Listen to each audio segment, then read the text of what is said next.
कर्मों के हिसाब का मतलब है कि हर इंसान के अच्छे और बुरे कर्मों का फल उसे मिलता है।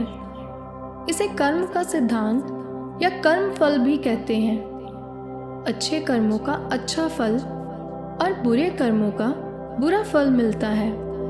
यही इस सिद्धांत का सार है।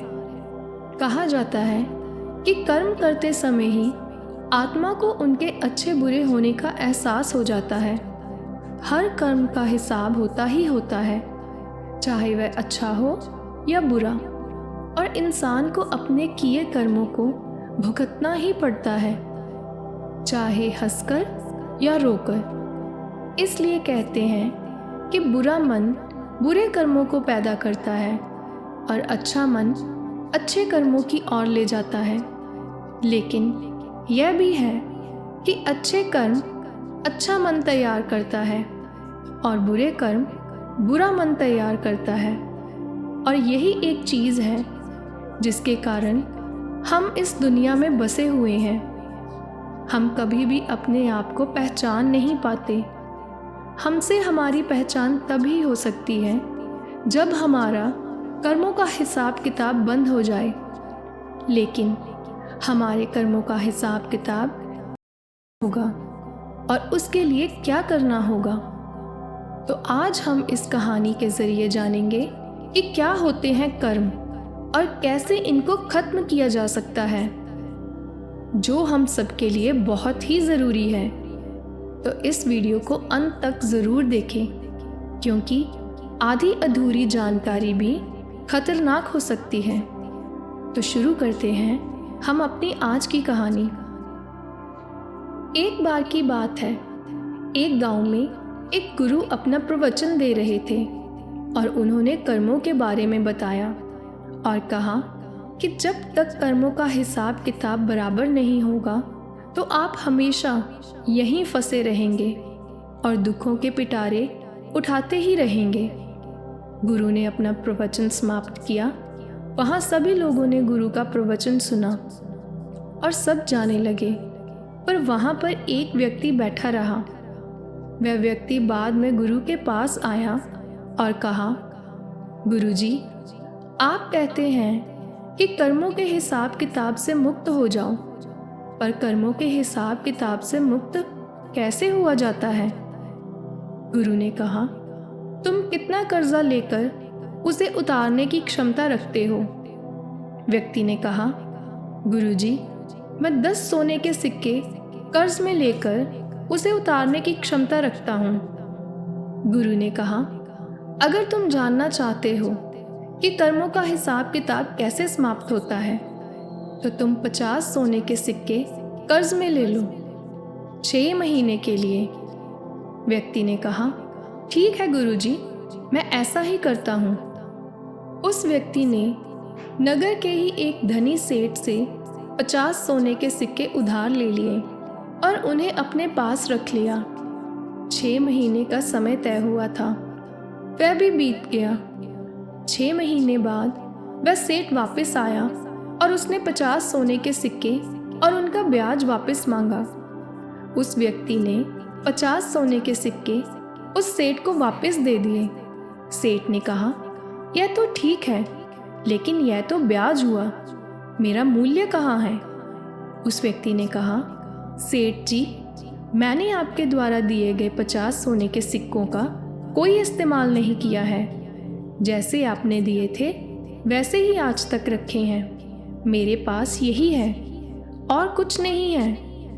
मैं आपको सिर्फ 10 सोने के सिक्के और दे सकता हूँ। उस व्यक्ति ने वह 10 सोने के सिक्के भी सेठ को दे दिए।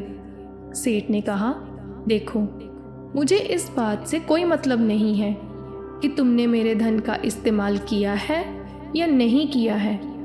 अभी भी तुम्हारे ऊपर 40 सोने के सिक्कों का कर्ज है। मुझे मेरा सारा धन वापस चाहिए। मैं तुम्हें 6 महीने का समय और देता हूँ, और याद रहे 6 महीने बाद यह 40 सिक्के 80 सिक्के हो जाएंगे, और वह भी मुझे पूरे के पूरे वापस चाहिए। यह कहकर सेठ वहाँ से चला गया। वह व्यक्ति गुरु के पास पहुँचा और उसने गुरु को सारी बात बताई।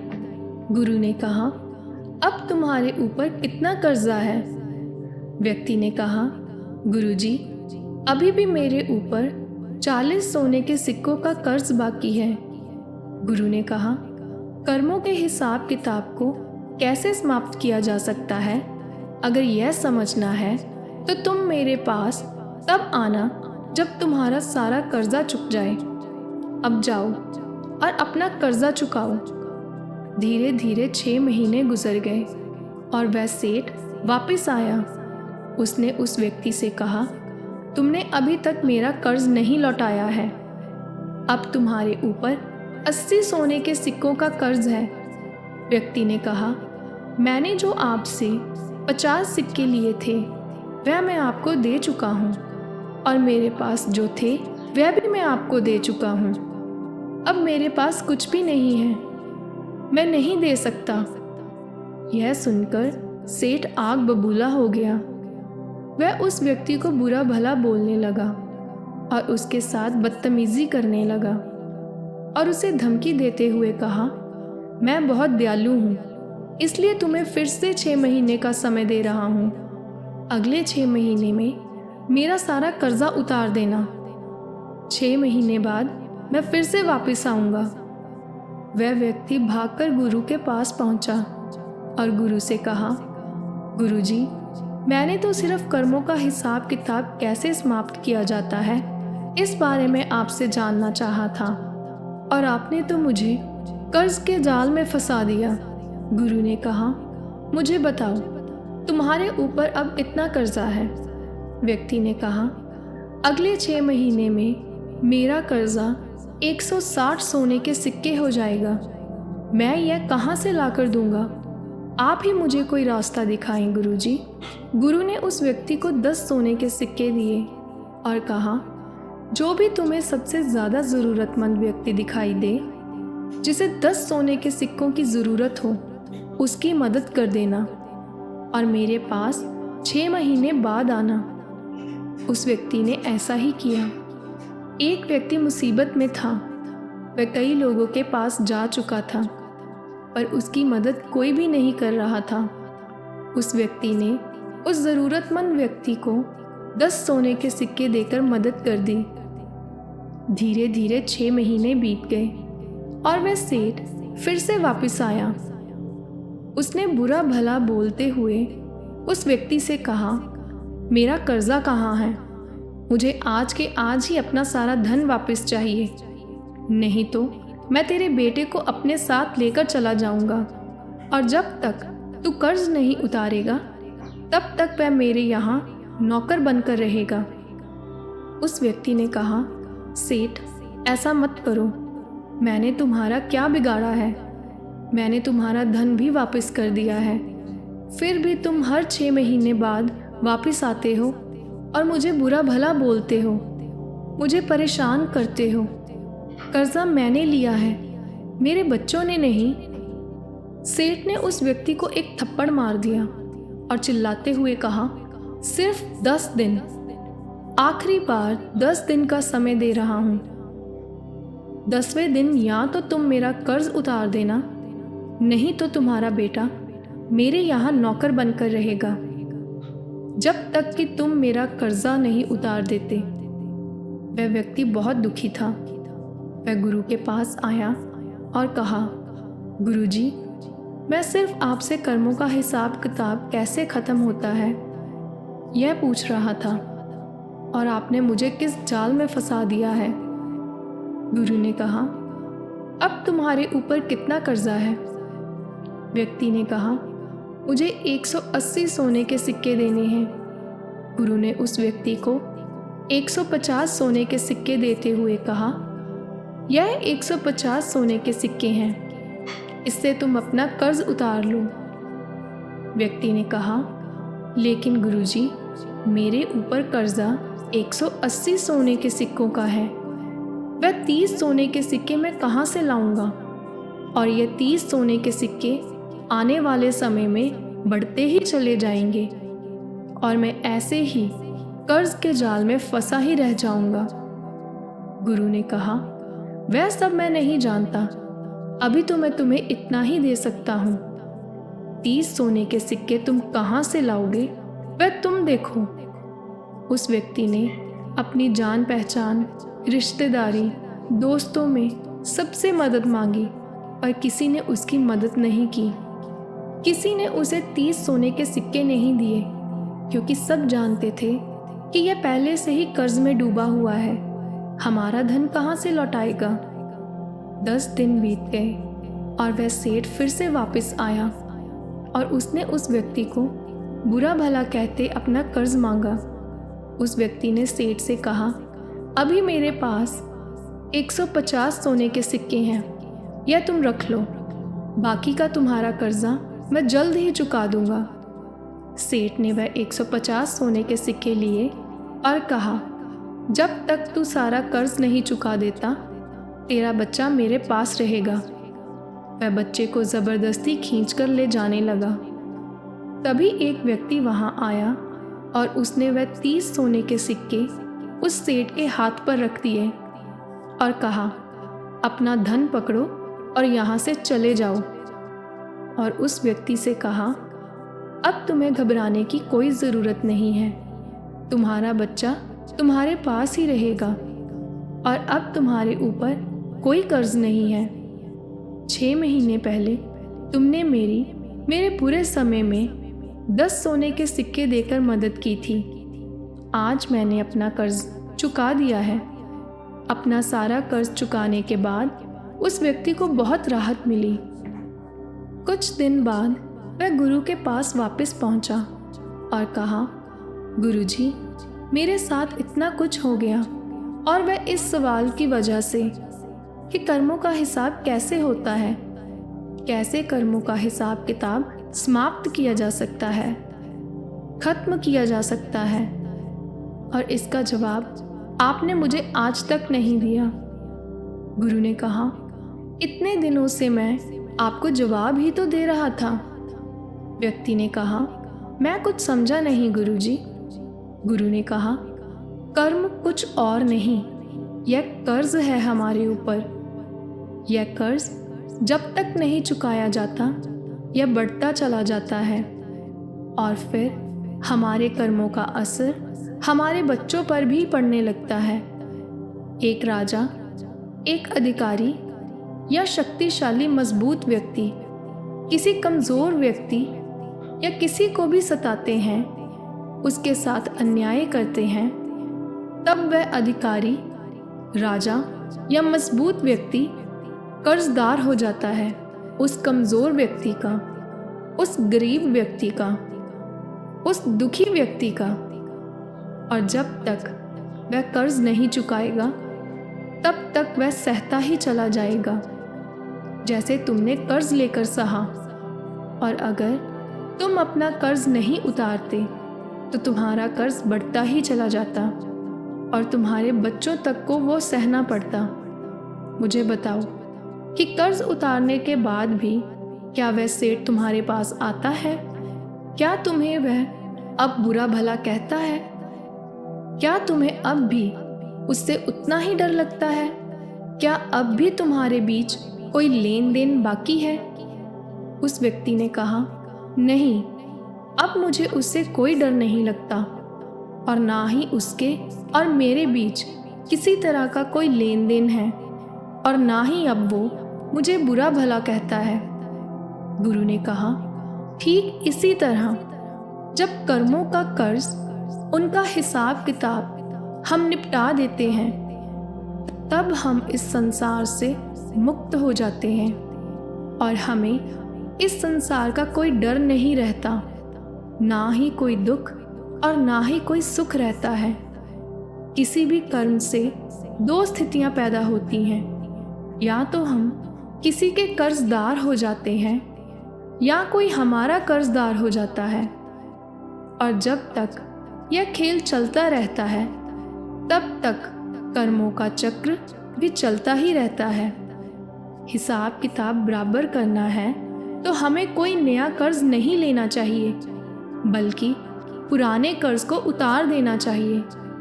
अगर तुमने फिर से उस सेठ से कर्ज लिया तो क्या होगा? व्यक्ति ने कहा, गुरुजी, फिर से वही चक्र चल पड़ेगा। मैं फिर से उसके एक लेन देन में बंध जाऊंगा। गुरु ने कहा, अब तुम समझ रहे हो, ध्यान से सुनो। अगर हमें अपने कर्मों का हिसाब किताब करना है तो हमारे साथ हमारी जिंदगी में जो कुछ भी हो रहा है उसका सामना शांत मन और शांत बुद्धि से करो, क्योंकि शांत मन और शांत बुद्धि ही तुम्हें तुम्हारे कर्मों के कर्ज से बाहर निकाल सकती है। अगर तुमने अशांत मन और अशांत बुद्धि का इस्तेमाल किया तो तुम्हारे भीतर क्रोध पैदा होगा, और क्रोध हमेशा हमसे ऐसे कर्म करवाता है कि हम दूसरों के कर्जदार बनते चले जाते हैं, जबकि शांति हमें हमारे कर्ज से मुक्ति दिलाती है। जब भी जीवन में दुख आए तो शांत रहकर उसका हल निकालो और यह समझो कि तुम्हारे पिछले कर्मों के कारण यह सब कुछ तुम्हारे साथ हो रहा है, और जब तक यह पूरा नहीं हो जाता यह होता रहेगा। यह पूरा तब ही होगा जब तुम शांत रहोगे। अगर तुम शांत नहीं रह सकते तो कर्ज बढ़ता चला जाएगा।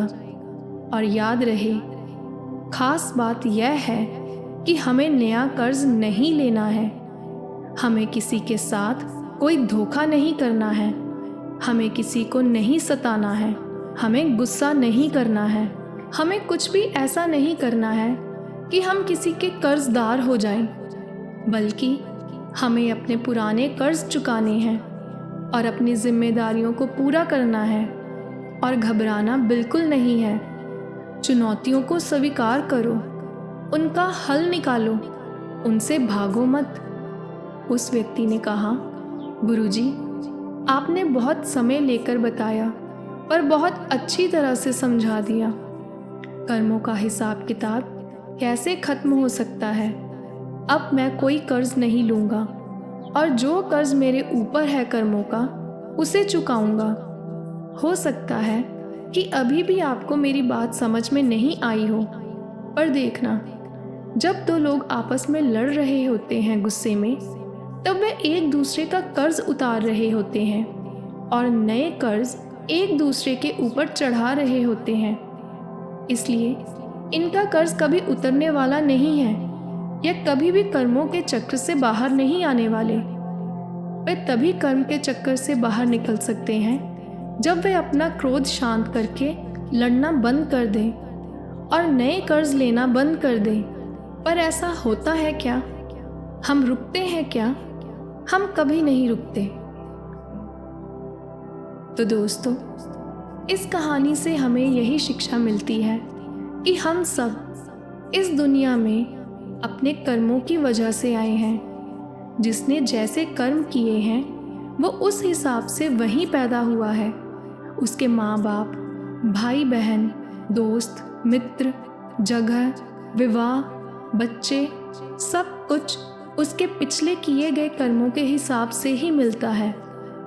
अब जो हम कर चुके हैं वो तो कर चुके हैं, और अब जो कर रहे हैं उस पर तो हमारा पूरा नियंत्रण है ना, क्योंकि परमात्मा ने हर किसी को विवेक की शक्ति दी है, मतलब सही और गलत की पहचान।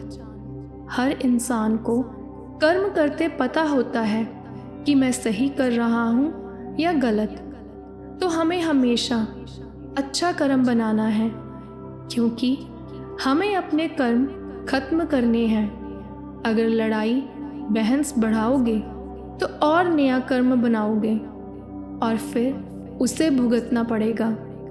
हमें अपने ऊपर से कर्मों का कर्जा उतारना है ताकि हमारा इस संसार से छुटकारा हो सके, ना कि दोबारा दोबारा इन झंझटों में उलझे रहें। इसलिए दोस्तों, शांत मन और शांत बुद्धि ही हमें हमारे कर्मों के कर्ज से बाहर निकाल सकती है। इसलिए मुसीबत में भी शांत रहें, शांत मन से सब समझें, फिर उसका हल निकालें। अगर आज की वीडियो अच्छी लगी हो तो चैनल को सब्सक्राइब, वीडियो को लाइक और शेयर ज़रूर करें। धन्यवाद।